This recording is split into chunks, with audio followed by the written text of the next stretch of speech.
पेपरफुटी प्रकरणी कठोर शिक्षेची तरतूद असलेलं सार्वजनिक परीक्षा अयोग्य मार्गांचा प्रतिबंध सुधारणा विधेयक 2026 आज लोकसभेत मांडण्यात येणार. परीक्षा सुधारणांसंदर्भात नंदन नीलकेणी यांच्या अध्यक्षतेखाली उच्चस्तरीय कृती दलाची पंतप्रधान नरेंद्र मोदी यांची घोषणा.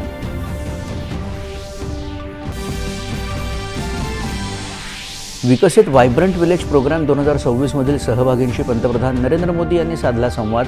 विकसित भारत घडवण्यात युवकांची भूमिका महत्त्वाची असल्याचं प्रतिपादन.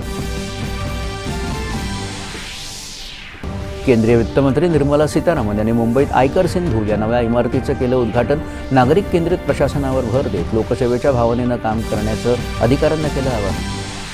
मुख्यमंत्री देवेंद्र फडणवीस आणि केंद्रीय मंत्री नितीन गडकरी यांच्या हस्ते नागपूर कौशल्य केंद्राचं उद्घाटन. भविष्यातील उद्योगांसाठी कौशल्यसंपन्न युवा घडवण्याचा संकल्प व्यक्त. अमेरिकेनंतर इराणनंही चर्चेसाठी तात्पुरते हल्ले थांबवण्याचा घेतला निर्णय.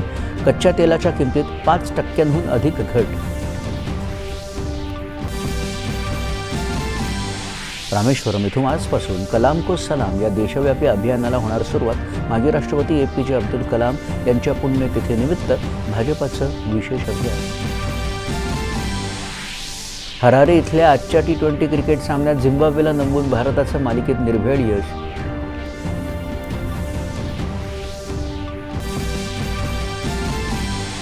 ग्लासगो राष्ट्रकुल क्रीडा स्पर्धेत भारत्तोलनात मीराबाई चांदूला सुवर्णपदक. राष्ट्रकुल स्पर्धेत सुवर्णपदकाची हॅट्रिक करणारी पहिली महिला भारत्तोलक.